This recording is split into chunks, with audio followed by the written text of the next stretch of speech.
People say twins share everything, a bond, a look, even a soul. But they never tell you what happens when one of them decides to steal what belongs to the other.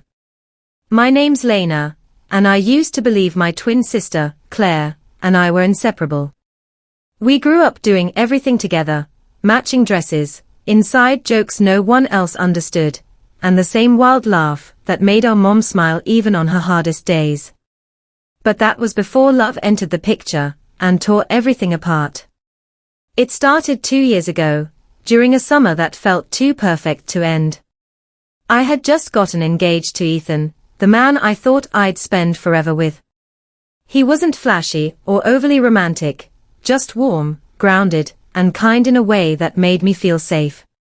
He'd proposed at a small cabin by the lake, the same one my family visited every summer. The sunset hit the water in gold streaks, and I remember thinking life couldn't get any better. But I was wrong. Because perfection, it always has a crack. Claire had been there that weekend too. She'd clapped and squealed when I showed her the ring. "Oh my God, Lena.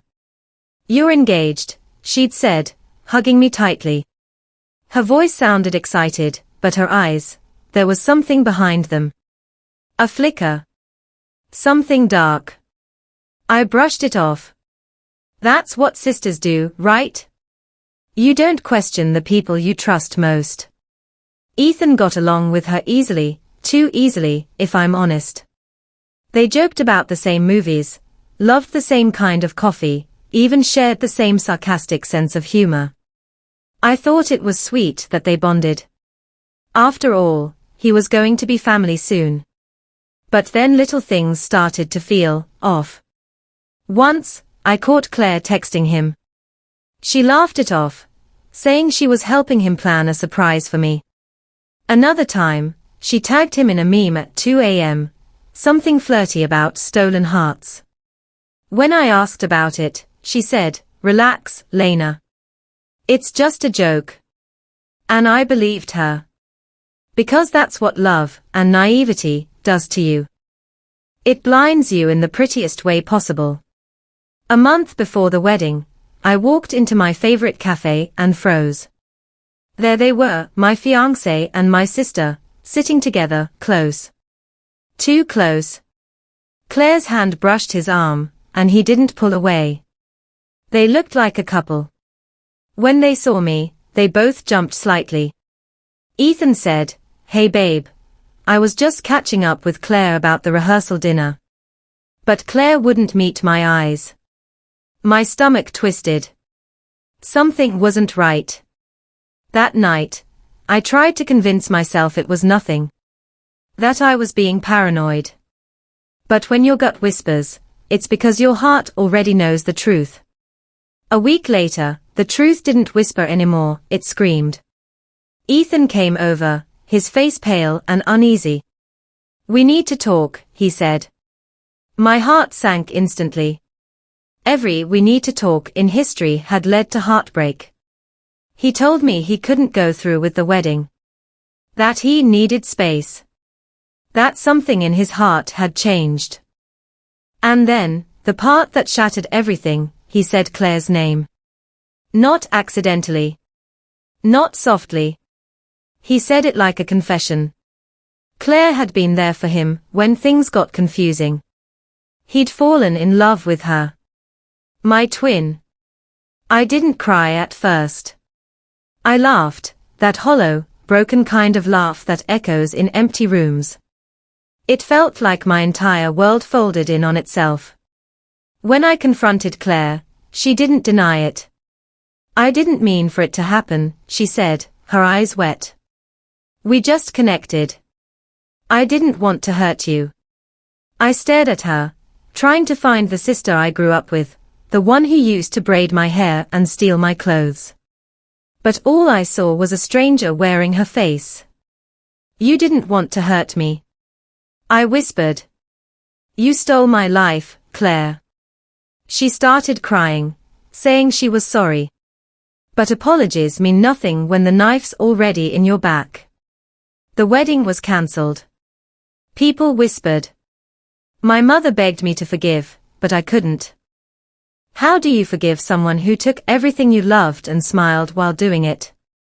I went silent for months. No calls, no messages, no family dinners. I just disappeared into work and coffee and late-night tears. Until one evening, I got a message. From Ryan, Ethan's best friend. We hadn't spoken much since the breakup, but his message was simple: you didn't deserve what they did. Let's grab a drink sometime. At first, I thought it was pity. But something about his tone felt genuine. I agreed. That night, I wore no makeup and a baggy sweater, zero effort. I didn't want to impress anyone. But when I walked into the bar, Ryan smiled like I was the most beautiful person in the room. He didn't ask about Ethan or Claire. He just listened. Really listened. He told me about his own heartbreak, how he'd lost trust in people too. For the first time in months, I laughed, not the broken kind, but the real kind. And for a few hours, the world didn't hurt so much. When we left, he walked me to my car. You know, he said softly, Ethan's a fool. And Claire, she's going to realize too late what she lost. I looked up at him, the streetlight catching his eyes, calm, kind, sincere. Something fluttered inside me. A spark I didn't expect. But that was only the beginning. Because what started as comfort would soon turn into something much deeper, and far more complicated. Ryan and I started seeing each other more often after that night. At first, it was innocent, a cup of coffee after work, helping each other move on. But grief has a funny way of pulling people together. Two broken hearts can create something that feels like healing, even if it's just two people trying to fill the same empty space. He made me laugh again. He remembered how I liked my coffee, how I hated rainy mornings, how I used to hum when I was nervous. With him, I felt seen, not compared, not overshadowed. For the first time since everything fell apart, I could breathe. Of course, not everyone saw it that way. When my mom found out, she said, "Lena, are you sure this isn't just revenge?" Her voice was gentle, but her eyes were full of worry. Maybe she was right. Maybe part of me did want to show Claire and Ethan that I wasn't broken. That I could find happiness too, even if it came from the most unexpected place. But Ryan, he wasn't a symbol of revenge. He was just there. Quiet, steady, real. A few weeks into seeing him, I got a message from an unknown number. "Claire, I heard about you and Ryan. Is this a joke?" I stared at the screen, my hands trembling. The nerve. The woman who stole my fiancé now wanted to judge me. I typed back before I could stop myself, "No joke.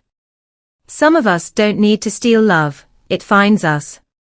I didn't hear back after that, but I could almost imagine her face, the shock, the jealousy. And maybe, just maybe, that thought gave me a little bit of peace. The months that followed were strange. Ryan and I grew closer, but there was always that unspoken ghost between us, Ethan. His best friend. The man who betrayed me. One evening, as we sat on his balcony, Ryan broke the silence. "Do you ever think about him?" he asked quietly. I looked at the city lights and sighed. Sometimes. Not because I miss him, but because I still can't believe he did that to me. To us. Ryan nodded, his jaw tightening. I stopped talking to him after that. He tried to justify it, said love happens. But real love doesn't destroy people. There was a pause. Then he said something that stayed with me. People like Claire and Ethan, they mistake excitement for love. But love's supposed to be calm. Safe. I turned to him, and before I could say anything, he leaned in and kissed me. It wasn't planned or perfect, it was honest. The kind of kiss that says we both survived something ugly, and somehow we're still here. The next morning, I woke up in his arms. The guilt hit me like a wave, not because of Ryan, but because I could already hear the whispers in my head. She married her ex's best friend. She did it for revenge. I wanted to scream that they were wrong. That maybe love can grow from pain and still be real. A few weeks later, Ryan took me to a quiet cabin by the lake, the same one where Ethan had proposed. I almost refused to go. But Ryan insisted. Let's make new memories there, he said softly. Ones that are yours, not stolen from the past. When we arrived, the air felt different. Lighter. We sat by the fire, sipping wine, laughing about how terrible we both were at cooking. And then, he reached into his jacket pocket and pulled out a small velvet box. My breath caught. Ryan, he opened it, not a diamond, but a simple gold band. I know this might feel fast, he said. But I'm not asking you to forget your past. I'm asking to build something better together. Tears filled my eyes. After everything, the heartbreak, the betrayal, the endless nights of wondering what I had done wrong, here was someone who looked at my scars and still wanted to stay. I said yes. Our wedding was small. Just close friends and a few relatives. Mom cried when I walked down the aisle, not the sad kind of tears, but the proud kind. I didn't invite Claire or Ethan. But that didn't stop them from finding out. 2 weeks after the wedding, a photo of me and Ryan smiling under fairy lights went viral among friends. And the next morning, my phone buzzed again. Claire, so this is your revenge. You married his best friend. I didn't reply. I didn't need to. Because for the first time in my life, I didn't owe her an explanation. But fate has a cruel sense of humor. Just when I thought I'd moved on completely, she came back. It was a Sunday afternoon when she showed up at my door. Ryan wasn't home. I opened it, and there she was, standing in the same pink sweater she used to borrow from me. Her eyes were tired. Her voice was soft. Can we talk? She asked. Part of me wanted to slam the door in her face. But another part, the sister in me, couldn't. We sat at the kitchen table, the silence stretching between us like a wound that never fully healed. Finally, she spoke. Ethan left me. I said nothing. He said he couldn't handle how guilty he felt. He moved out last month. Her voice broke. I thought I was happy. I thought he loved me. But I think he just missed you through me. The words hit me like cold water. I wanted to feel satisfaction. I wanted to feel like karma had finally done its job. But all I felt was tired. I'm sorry, Lena, she whispered. For everything. I ruined us. Her tears were real this time. I could see it. And for a brief second, I saw my sister again, not the thief, not the rival, just the girl I grew up with. But forgiveness doesn't come easy. Not when your heart still carries the cracks of betrayal. I don't hate you, Claire, I said slowly. But I'll never be the same because of what you did. She nodded, wiping her tears. I know. I just needed to say it. As she left, I felt something heavy lift, not completely, but enough to breathe again. What I didn't know was that this wouldn't be the last time our paths crossed. Because the universe wasn't done testing how far forgiveness could stretch. A few months passed after Claire's visit. Life with Ryan settled into something peaceful, morning coffee on the porch, quiet dinners, weekend drives to nowhere. But beneath that peace, something unspoken lingered. When you've been betrayed once, trust becomes something you hold carefully, like glass that's already been cracked. Still, I tried. Ryan was patient, gentle, and honest in ways Ethan never was. And slowly, I started to believe that maybe love didn't have to come with pain. Until one night, when everything shifted again. It started with a message. From Ethan. I saw his name flash across my phone like a ghost. For a long minute, I just stared. Finally, I opened it. Ethan, I know I don't deserve to say this, but I'm sorry. For everything. Claire told me you're married. To Ryan. I hope he treats you better than I ever did. I didn't reply. I didn't even show it to Ryan. Some ghosts are better left unread. But a week later, Ryan came home looking different. Tense. Distracted. What's wrong? I asked. He hesitated, then said, Ethan called me. My stomach dropped. What? He wanted to meet. Said he wanted to make peace. I told him no, but he said he's sick, Lena. Something about his heart. The room spun for a moment. Ethan, the man who broke me, was now asking for forgiveness. That night, I couldn't sleep. Part of me wanted him to suffer. To feel every ounce of pain he'd caused. But another part, the one that still remembered how I once loved him, couldn't shake the ache in my chest. Ryan noticed. You're thinking about seeing him, aren't you? I nodded. I just need closure. He took a deep breath, then said quietly, then I'll go with you. The hospital room smelled like antiseptic and regret. Ethan looked smaller than I remembered, pale, weak, and nothing like the man who once promised me forever. He smiled faintly when we walked in. Hey, Lena. I didn't know what to say. The last time I saw him, he was holding Claire's hand at what was supposed to be our wedding rehearsal dinner. I don't expect you to forgive me, he said, voice trembling. But I need you to know. I never stopped thinking about you. I just got lost. I wanted to scream that getting lost doesn't justify betrayal. That love isn't something you accidentally give away.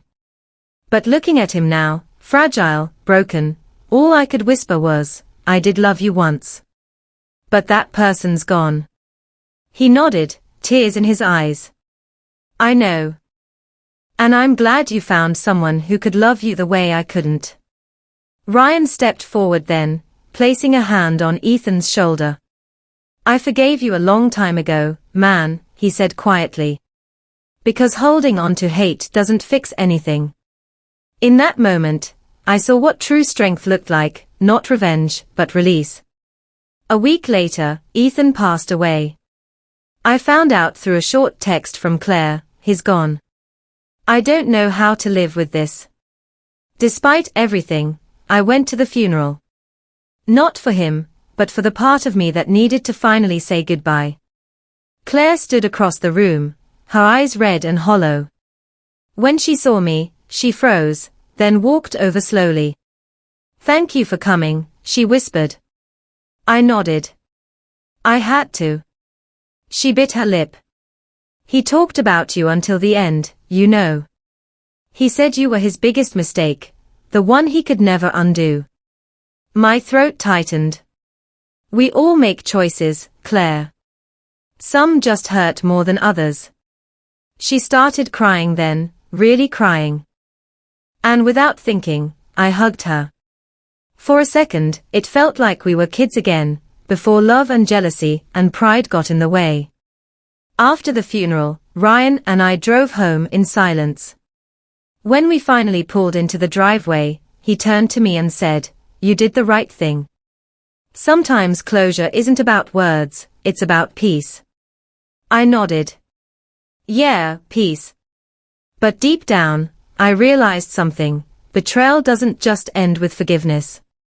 It reshapes who you are. It teaches you boundaries. It teaches you to listen to your gut, the one that whispers when something feels off. And it teaches you that sometimes, karma doesn't come with fireworks. Sometimes, it's quiet. Soft. Just the balance of pain finding its way home. A year later, Claire started over. She moved to another city, started therapy, and began working at a local nonprofit. We text occasionally. We're not sisters the way we used to be, but we're not enemies either. And Ryan and I, we've built something strong. Not perfect, but honest. There are moments when I catch him looking at me, like he still can't believe we made it here, from heartbreak to healing. One night, as we sat watching the sunset from our porch, he asked, "If you could go back, would you change anything?" I thought about it for a long moment. Then I said, maybe I wouldn't stop what happened. Because it showed me who people really are, and who I could become because of it. He smiled, kissed my forehead, and whispered, "You're stronger than you think." I smiled back. Maybe. Or maybe I'd just learned that love built on truth survives everything, even betrayal. Now, whenever I think about that chapter of my life, about Ethan, about Claire, I don't feel anger anymore. Just a quiet acceptance. Some people are meant to break you open, not because they deserve your love, but because they prepare you for the one who truly does. And maybe that's the real story here, not about revenge or karma, but about the kind of peace that only comes after you've been through hell and made it out still capable of love. I don't hate her anymore, but I'll never forget what she did. Sometimes, the people closest to you hurt you the deepest, and that's how you learn strength. If this story touched you, tell me in the comments what you'd have done. And subscribe for more stories that make you feel something real.